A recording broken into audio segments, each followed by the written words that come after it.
Mes bien-aimés dans le Seigneur, soyez bénis. Alors aujourd'hui, nous allons partager la parole de vie dans Jean chapitre 20. Jean chapitre 20. Alors nous allons commencer dans une petite minute.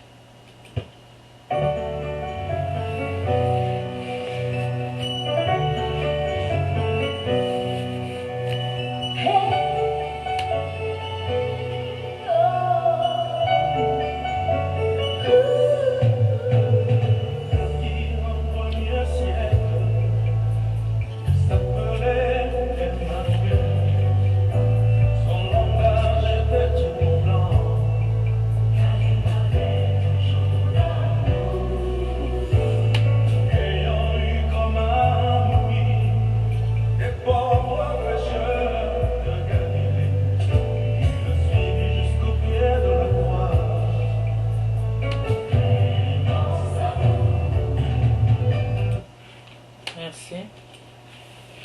Jean chapitre 20. Le tombeau trouvé vide. Le premier jour de la semaine, Marie de Magdala vient de bonne heure au tombeau, comme il faisait encore sombre, et elle aperçoit la pierre enlevée du tombeau.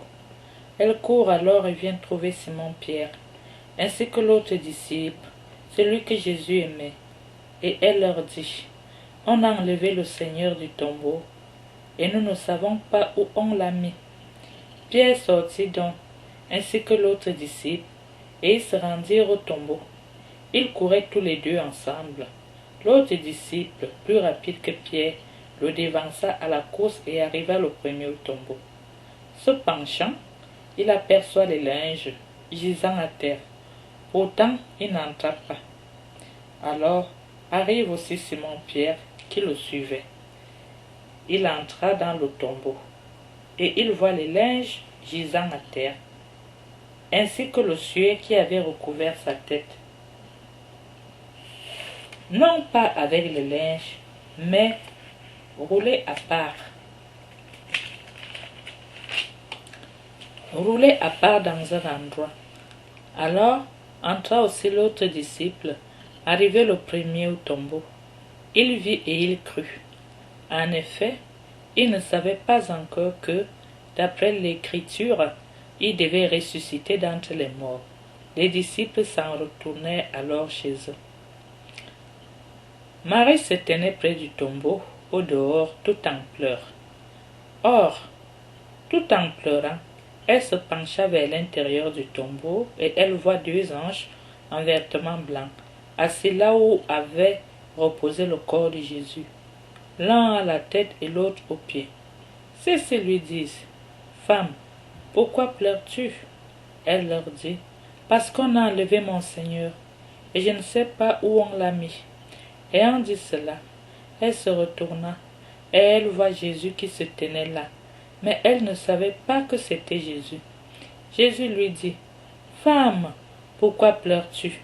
Qui cherches-tu » La prenant pour le jardinier, elle lui dit, « Seigneur, si c'est toi qui l'as emporté, dis-moi où tu l'as mis, et je l'enlèverai. » Jésus lui dit, « Marie. » Se retournant, elle lui dit en hébreu, « Rabouni », ce qui veut dire « maître ».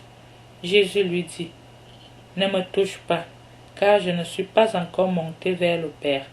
Mais va trouver mes frères et dis-leur, je monte vers mon Père et votre Père, vers mon Dieu et votre Dieu. » Marie de Magdala vient annoncer aux disciples, « J'ai vu le Seigneur. » Et qui lui a dit cela? Le soir, ce même jour, le premier de la semaine, et les portes étant closes, là où se trouvaient les disciples, par peur des Juifs, Jésus vint et se tint au milieu, et il leur dit, « Paix à vous. » Ayant dit cela, il leur montra ses mains et son côté. Les disciples furent remplis de joie à la vue du Seigneur. Les disciples furent remplis de joie à la vue du Seigneur. Il leur dit alors, de nouveau, paix à vous. Comme le Père m'a envoyé, moi aussi je vous envoie. Ayant dit cela, il souffla et leur dit, recevez l'Esprit Saint. Ceux à qui vous remettrez les péchés, ils leur seront remis. Ceux à qui vous les retiendrez, ils leur seront retenus. Or, Thomas, l'un des 12 appelés Didyme, n'était pas avec eux lorsque Jésus vint. Les autres disciples lui dirent donc, nous avons vu le Seigneur. Mais il leur dit, si je ne vois pas dans ses mains la marque des clous, si je ne mets pas mon doigt dans la marque des clous, et si je ne mets pas ma main dans son côté, je ne croirai pas.